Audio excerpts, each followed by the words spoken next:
Fala pessoal, e aí, tudo bem? Professor Léo Batista, e vamos dar continuidade hoje ao nosso curso que iniciamos de forma presencial lá da Polícia Civil do Estado da Bahia, disciplina de Direito Administrativo e Noções de Administração, certo? Vamos intercalar aí os vídeos dessas duas disciplinas, beleza? Pessoal, antes de iniciar a aula de hoje, eu gostaria de fazer um breve retrospecto para a gente se situar em relação ao nosso curso. Nós iniciamos esse curso de forma presencial. Eu ministrava a disciplina de Noções de Administração e de Direito Administrativo presencialmente. Vamos continuar essas duas disciplinas de forma telepresencial, né? De forma virtual aqui.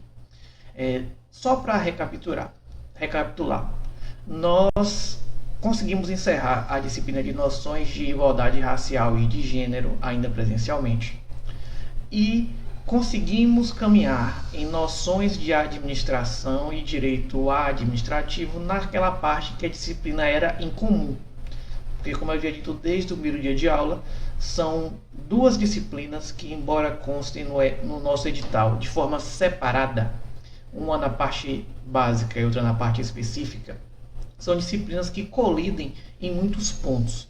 E aí vimos princípios, vimos poderes, vimos organização administrativa, e nossa última aula presencial, se eu não me engano faz exatamente uns 32 dias dela, foi para finalizar o tema organização administrativa.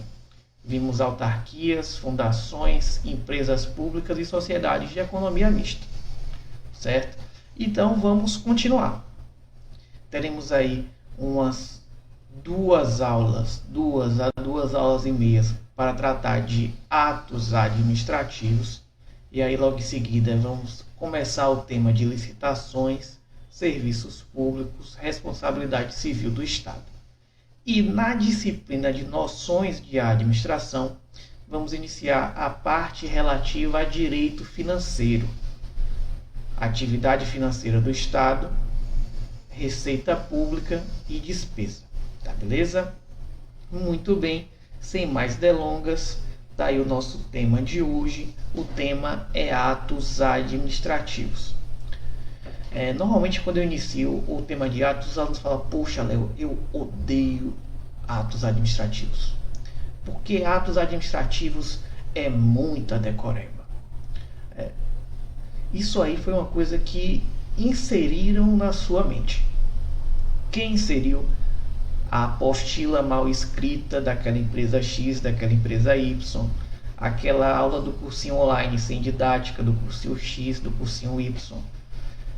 O que o professor já começa assim: pessoal, a aula de hoje é decoreba. Nossa, aquilo me dá até alergia. Ato administrativo é entendimento. Ah, Léo, então por que eu não entendi ato até hoje? Porque te falta e não te passaram, infelizmente, naquela apostila mal escrita da empresa X ou Y, Z, ou naquele cursinho que o professor leu um roteiro, alguns conceitos básicos que são necessários para você entender o tema ato administrativo. Então é por aí, justamente por aí, que vamos começar. Vamos te dar essa base necessária para você entender todo o resto. Vamos lá. O primeiro tópico de nossa aula é justamente, vamos falar de fato e ato jurídico. Por quê, gente? O ato administrativo nada mais é do que uma das muitas espécies de ato jurídico. Todo ato administrativo é um ato jurídico. Então, como é que eu vou começar a estudar ato administrativo se eu nem sei o conceito de um ato jurídico ou de um fato jurídico? Então, vamos lá. Pessoal, os fatos são os acontecimentos. Um fato é um acontecimento. Choveu é um fato. Eu acordei pela manhã é um fato. Eu irei dormir à noite, é um fato. Eu estou gravando esta aula, é um fato. São os acontecimentos. E o que é que transforma um fato em fato jurídico? É justamente a capacidade deste acontecimento gerar consequências no mundo jurídico. Traduzindo, quer dizer que um acontecimento está previsto em uma lei e esta lei prevê uma consequência para este acontecimento. Por exemplo, o nascimento com vida é um fato jurídico? Bom, o nascimento é um acontecimento. Agora, existe algum dispositivo de lei que atribui alguma consequência para o nascimento com vida? Claro, há diversos dispositivos. Vide aí que é a partir do nascimento com vida da pessoa que inicia a sua personalidade jurídica. É a partir do nascimento com vida que a pessoa se torna herdeira. Olha só. E a morte? Seria um fato jurídico? Também, com certeza. E diversos ramos do direito trazem consequências para o acontecimento morte. No direito civil, a morte é que vai causar a chamada saicine, que é o direito de herança.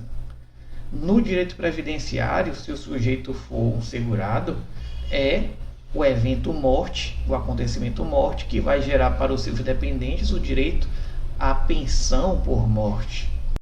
Então, tudo isso é bastante tranquilo. Um fato será jurídico se ele ter a capacidade de gerar efeitos no mundo jurídico. Agora, uma coisa que você já precisa perceber desde logo é que não há uma lista de acontecimentos, não é uma lista fechada de acontecimentos que vai definir o que é jurídico e o que não é jurídico. Vai depender do contexto. A exemplo, tome o exemplo aqui do seu professor. O seu professor é alguém que, assim como 99,9% das pessoas, se acordar cedo, não acorda com bom humor. Inclusive, eu considero que as pessoas que acordam cedo e são bem-humoradas têm algum tipo de problema. Se você dorme e acorda ao lado de alguém assim, muito cuidado, viu? Pois bem, durante boa parte de minha adolescência eu tinha que acordar muito cedo para ir ao colégio. E, obviamente, acordava de mau humor. E na época tinha uma vizinha, que era uma senhora, que ela sabia desse meu mau humor matinal e fazia questão de me pirraçar. Sempre às 7 horas da manhã, quando eu saía: vizinho, muito bom dia, já bateu o palmo para o sol hoje? Ela sempre me dava bom dia e eu nunca respondia. No entanto, ela sempre continuava com essa pirraça porque durante o resto do dia eu era muito simpático com ela. Pois bem, esse meu mau humor matinal, o fato de eu não responder ao bom dia da vizinha, é um fato jurídico? Certamente que não. No máximo aí é uma falta de cortesia ou de educação da minha parte.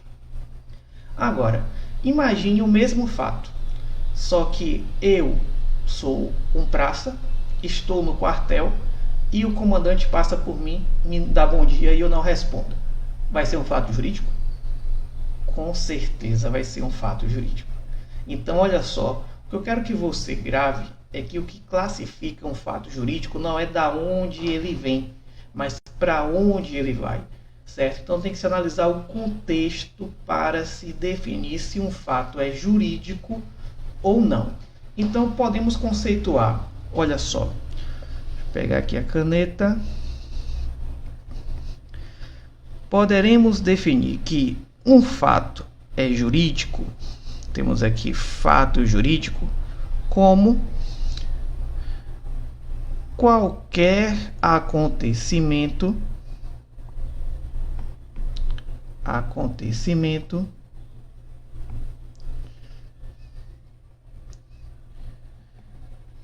que gere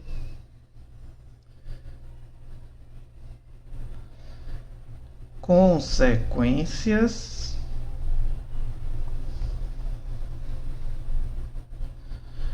jurídicas. Consequências jurídicas, beleza? E qual vai ser a diferença de fato e ato? A diferença vai ser só uma, gente. O ato, diferente do fato, vai ser um acontecimento humano, ou seja, um acontecimento que advém da vontade humana. Beleza? Muito bem. Então, agora, já sabendo o que é fato e ato jurídico, agora sim poderemos continuar. Então, agora podemos conceituar o que é um ato jurídico administrativo, que é o que chamamos de ato administrativo. Bom, se você sabe que o ato jurídico é o acontecimento que gera efeitos jurídicos, você facilmente já consegue concluir que o ato jurídico administrativo é o acontecimento que gera efeitos em qual ramo do direito? O direito administrativo. Então, olha só. Eu falei do evento morte. O evento morte está ali como um fato jurídico. Gera consequências jurídicas.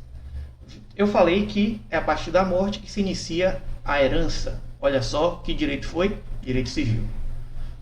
Quando eu falei também da pensão por morte, qual foi o direito? Direito previdenciário.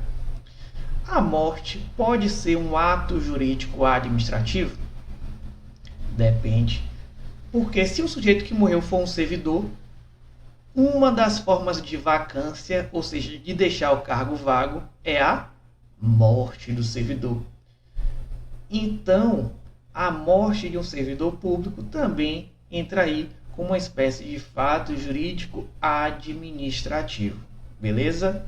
Muito bem, então você já sabe fazer um recorte epistemológico muito importante. Você sabe o que é ato jurídico e sabe que esse ato vai ser jurídico ou administrativo quando ele gerar consequências em qual ramo do direito? Do direito administrativo. Mas agora vamos trazer aí um conceito doutrinário, um conceito do nosso querido professor José dos Santos de Carvalho Filho, que é o conceito mais completo.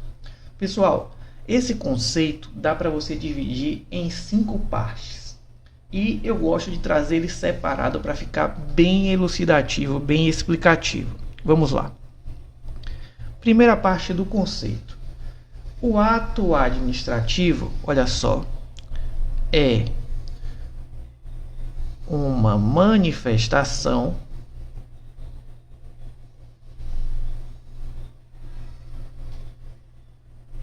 de vontade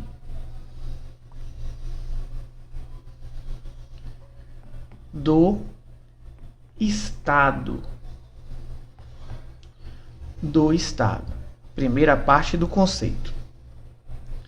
Segunda parte. Essa manifestação do Estado, né, ela vai criar, modificar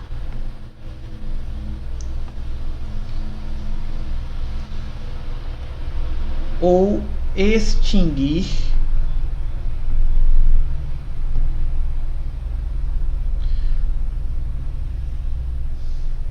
direitos.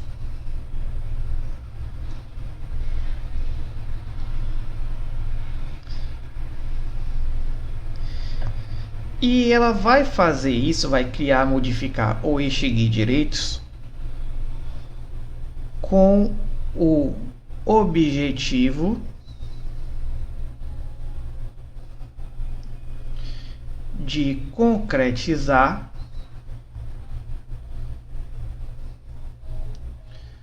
o... Pois bem, agora vamos para a nossa quinta parte do conceito de ato administrativo. Eu já vi que o ato administrativo é a manifestação de vontade do Estado, que vai criar, modificar ou extinguir direitos, com o objetivo de concretizar o interesse público e sob o regime de direito público. E também deve ser acrescentado aqui que o ato administrativo é passível de controle legal, passível de controle legal. Beleza? Muito bem, pessoal. Agora vamos analisar aí esse conjunto que forma esse importante conceito que você tem que levar para a sua prova. De início, você tem que o ato administrativo é uma manifestação de vontade do Estado.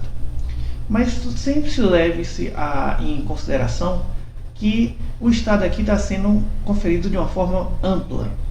Então, é a manifestação de vontade do Estado ou de quem lhe faça às vezes.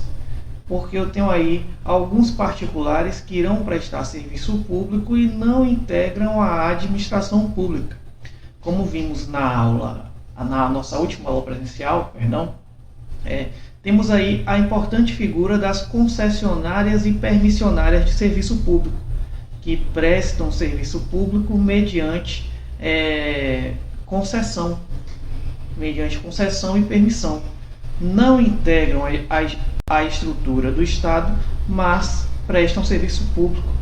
Então, elas podem também praticar atos administrativos.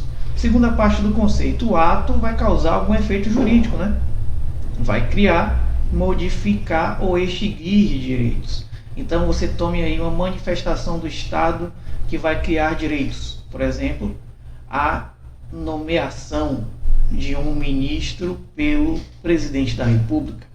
É uma manifestação de vontade do Estado que vai criar um direito. Ou tome em consideração a demissão de um servidor público.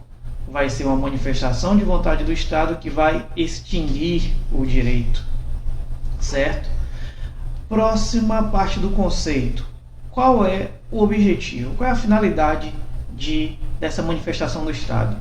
Gente, se o ato é administrativo, a finalidade vai ser sempre a mesma: concretizar o interesse público. Quarta parte, esse ato deve ser praticado sob o regime de direito público. Você já deve lembrar que o regime de direito público é aquele no qual o Estado está gozando de uma superioridade em relação ao particular. Quando você vê regime de direito público, você lembra sempre do princípio da supremacia do interesse público, tá legal? E por fim, essa manifestação de vontade que vai criar, modificar ou extinguir direitos sob o regime de direito público, certo? Tem que ser passível de controle de legalidade. Ou seja, ela pode ser os seus parâmetros controlados com base na lei. Ou seja, deve existir um controle para dizer se aquele ato foi legal ou ilegal. Caso seja ilegal, vai ter como consequência a sua anulação, como veremos em extinção do ato lá na próxima aula. E aí você é levado a fazer alguns questionamentos em relação a esse conceito. Começar a falar: ô Léo, tá certo, eu vi aqui que o ato administrativo é uma manifestação de vontade do Estado. Você deu exemplo aí de indicação de ministro. Toda manifestação do Estado vai ser sempre um ato administrativo? Não, meu querido, minha querida. Só será ato administrativo se for uma manifestação do Estado que cria, modifica ou extingue direitos com o objetivo de concretizar o interesse público sob o regime de direito público e passível de controle legal. E qual é a importância de você saber isso? É você chegar à seguinte conclusão, certo? Todo ato administrativo é uma manifestação de vontade do Estado. Mas eu tenho outras manifestações de vontade do Estado que não se enquadram como ato administrativo. A exemplo, a criação de uma lei. O presidente da República tem a iniciativa para tratar de leis tributárias, assim como o governador e o prefeito municipal. Ele inicia um projeto de lei. Esse início de projeto de lei é uma manifestação de vontade do Estado? Sem sombra de dúvida. Mas ele é um ato que é passível de controle de legalidade? Não, é passível de controle de constitucionalidade, pois é um ato político. Logo, não é um ato administrativo. Olha só um exemplo aí de manifestação de vontade do Estado, mas que não é um ato administrativo. Para ser ato administrativo, tem que ter a parte 1, 2, 3, 4 e 5 do nosso conceito. Pois bem, agora mais um exemplo. Como vimos, temos aí na nossa administração pública indireta a figura da sociedade de economia mista e da empresa pública, que embora sejam entidades administrativas, são entidades administrativas que ficam lá no regime jurídico híbrido, né? Privado parcialmente derogado pelo regime de direito público. Então pense aí, quando uma sociedade de economia mista, exemplo, o Banco do Brasil, oferece um crédito consignado ao seu cliente, eu estou dizendo que é uma manifestação de vontade da administração, sem sombra de dúvida, pois o Banco do Brasil, Sociedade de Economia Mista Federal, integra a administração pública. Vai criar direitos? Vai, sem sombra de dúvida. Tem um objetivo de concretizar o interesse público? Com certeza não. Está sob o regime de direito público? Também não. Então, olha só, é uma manifestação de vontade, mas não vai ser ato administrativo. E qual é a importância disso, afinal, Léo? De eu saber essa diferenciação? Porque olha só a confusão terminológica que a doutrina criou, parece até que ela criou para virar pegadinha de concursos públicos. Olha só aí na sua tela. Pessoal, eu tenho o ato administrativo, que acabamos de ver o conceito, e eu tenho o chamado ato da administração. Se essa aula fosse uma aula de gramática, diríamos que esses termos são equivalentes, já que administrativo é uma forma plasmada, condensada, da expressão da administração. Seriam expressões que iriam denotar a mesma adjetivação, se isso fosse uma aula de gramática. No entanto, juridicamente, são conceitos totalmente distintos. Olha que pegadinha. O ato administrativo, você já sabe o conceito. E o que seria esse tal ato da administração? Pessoal, o ato da administração, olha só, é a manifestação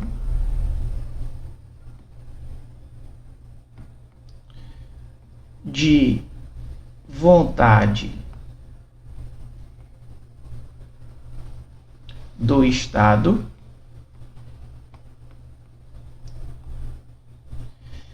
é uma manifestação de vontade do Estado que não se enquadra nas outras partes do conceito de ato administrativo. Então eu tenho ali uma manifestação de vontade que está sob o regime de direito privado, como deu o exemplo do crédito consignado, ou então uma manifestação de vontade que não é passível de controle pela lei, como é o exemplo do ato político. Beleza? Então, quais são esses atos da administração? Vamos colocar aqui alguns exemplos. Primeiro exemplo de ato da administração são os atos privados, aqueles atos praticados sob o regime de direito privado. E também é ato da administração, mas não é ato administrativo, os atos políticos. Então, olha só que sutil pegadinha. Quando eu falo em ato administrativo, nós voltamos aqui para o nosso conceito. É uma manifestação de vontade do Estado, vai criar, modificar ou extinguir direitos, com o objetivo de concretizar o interesse público sob o regime de direito público passível de controle legal. Só é ato administrativo se juntar a parte 1, 2, 3, 4 e 5. Se faltar qualquer uma dessas partes, e se for uma manifestação de vontade do Estado, não vai ser ato administrativo, vai ser ato da administração, certo? Principais exemplos de atos da administração que podem cair na sua prova: atos privados e atos políticos. Vamos lá. Agora vamos para o próximo tópico. Vou tomar um cafezinho na minha xicrinha aqui. Que são os elementos ou requisitos do ato administrativo. Pessoal, primeira coisa que eu preciso que vocês tomem cuidado é em relação à terminologia, pois existem doutrinadores que chamam de elementos e existem outros que chamam de requisitos, a exemplo da Maria Silva Zanella de Pietro. Léo, qual é o certo? Os dois são expressões sinônimas. Então você não se assuste se em algumas questões vier com o nome elementos e em outras como requisitos. São expressões sinônimas, tanto elementos quanto requisitos, beleza? Então, quando falar elementos do ato ou requisitos do ato administrativo, estamos falando da mesma coisa. Então, vamos lá. Quais são os elementos do ato administrativo? Essa pergunta que eu acabei de fazer para vocês é uma pergunta que chove em concursos públicos de todas as áreas.